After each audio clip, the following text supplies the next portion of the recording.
Greetings, viewers. I'm Mark D. Jacobsen, author of Eating Glass, The Inner Journey Through Failure and Renewal. This is a chapter titled Reinvention. The reason you got to this place, broken, burned out, defeated, is because something in your life no longer worked for you.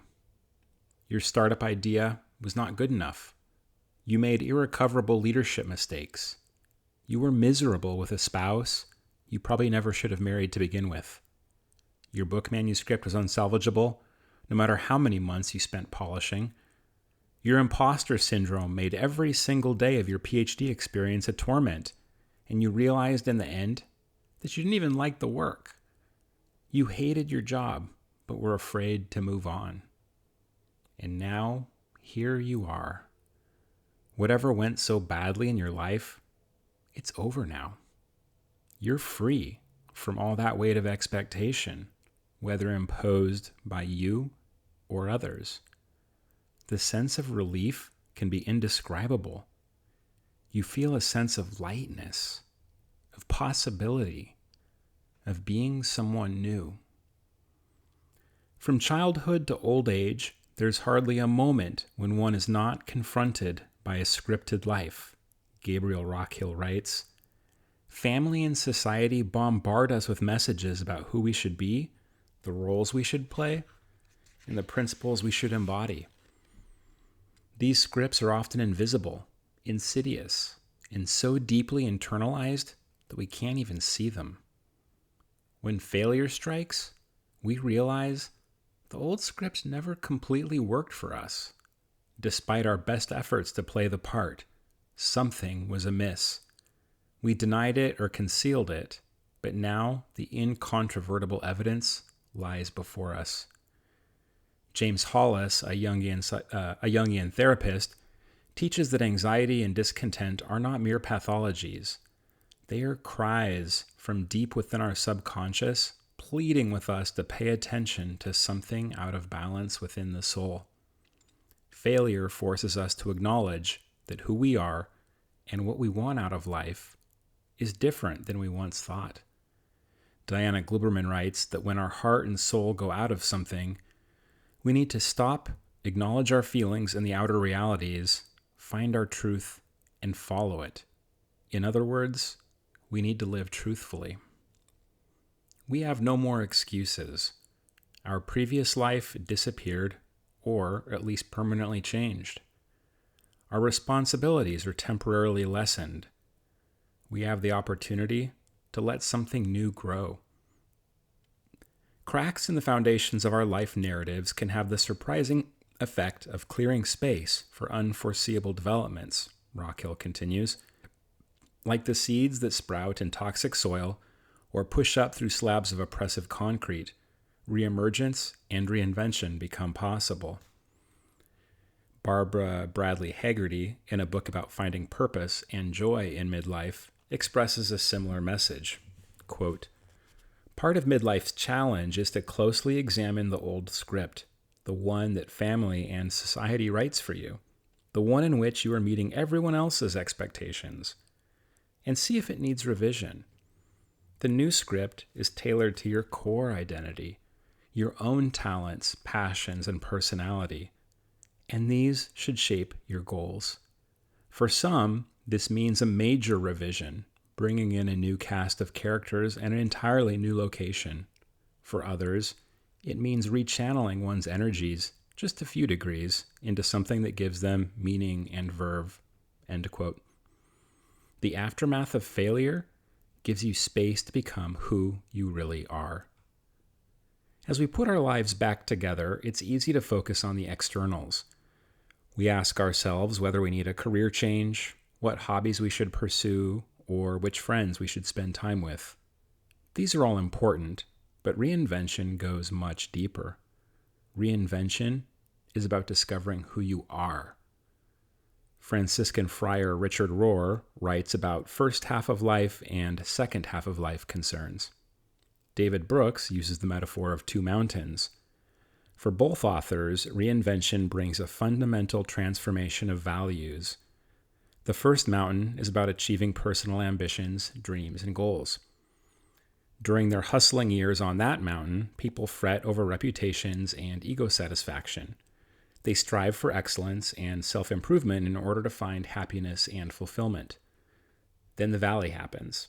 The failures, lost jobs, illnesses, scandals, divorce, estrangement, the deaths of loved ones, the cries of meaning and purpose. Those in the valley find themselves suffering and adrift. They are called to a new expedition. Not everyone accepts the invitation. In this season of crisis, some people retrench into who they were. David Brooks writes that these people seem to get smaller and more afraid and never recover. They get angry, resentful, and tribal.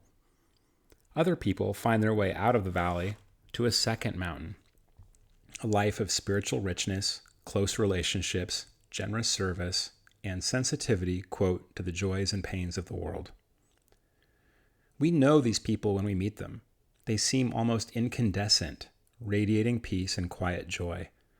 Laughter has left its indelible imprint in the soft lines of their faces. Life experience broke something in them, and in doing so, set them free. Their world is evergreen. Mr. Rogers springs to mind. So does my Uncle Doug, who shared a similar temperament.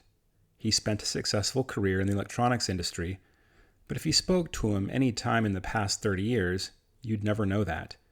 Instead, he would tell you about his cherished group of friends who meet every Tuesday morning. He would guide you to his porch and show you the rock garden a friend arranged for him beside the creek. He would point out every animal within sight of his tiny townhouse. He would tell you about his latest walk, the joys of cycling well into his 80s, and the latest presidential biography he'd read. Tears would spring to his eyes as he spoke about gratitude. Uncle Doug's transformation was not merely from a hardworking professional into a pleasant retiree. Somewhere in those years, he underwent a profound personal transformation. Decades of reflection, friendship, reading, and a practiced discipline of gratitude had shaped him into a modern saint. Reinventing yourself can be intimidating. No one directs your life anymore. That sacred responsibility belongs to you. As childhood scripts lose their power over you, the world becomes unimaginably vast. When I felt called beyond the safe harbor of my childhood beliefs, I panicked. I told my pastor that I felt like I was casting out to sea on a flimsy raft. As I began to explore my freedom, the metaphor changed. My life was not a raft. It was a sailing ship, strong and seaworthy, and I was embarking on an extraordinary voyage. I could go anywhere I wished in this vast archipelago of life. I was free to set anchor in a quiet Buddhist cove one morning, even if I had no intent to stay, then set sail to learn about 21st century neuroscience or evolutionary biology the next. I could spend weeks fishing and watching sunsets with a circle of friends on one island, then welcome students aboard to sweep them off on a tour of exotic coral reefs. I could still visit the safe harbor of my childhood beliefs whenever I wished, and could furnish my ship with my favorite possessions from those familiar lands. Sailing the ship of life is a great responsibility. There are sandbars, whirlpools, and rocky outcroppings that can smash a ship to bits. You must sail with wisdom and prudence. You must keep your ship in good repair. A good ship needs a crew, as it's dangerous to sail alone. You face many challenges when you leave harbor, yet anyone who has tasted the salty air and felt the sea spray on their face knows that the journey is worth it. As a Christian, I loved the writings and worldview of C.S. Lewis. I once kept a personal blog titled Into the Utter East, which derived its name from the noble promise of Sir Reepicheep the Mouse as he sails east across Narnian seas. He tells the crew, "My own plans are made. While I can, I sail east in the Dawn Treader. When she fails me, I paddle east in my coracle. When she sinks, I shall swim east with my forepaws. And when I can swim no longer, if I have not reached Aslan's country or shot over the edge of the world into some vast cataract, I shall sink with my nose to the sunrise. Many years later, having outgrown a script that never well suited me, this quote still means as much to me as ever. I have sailed longer and farther than I ever dreamed possible. I've known many storms, been shipwrecked more than once, and lost many things precious to me. But I have also known glories and wonders that I would not trade for the world. The work of reinvention goes on. I sail ever onward in pursuit of goodness, truth, and beauty. Your journey will look different from mine, but also not so different. We will both press on into the great unknown, into the utter east.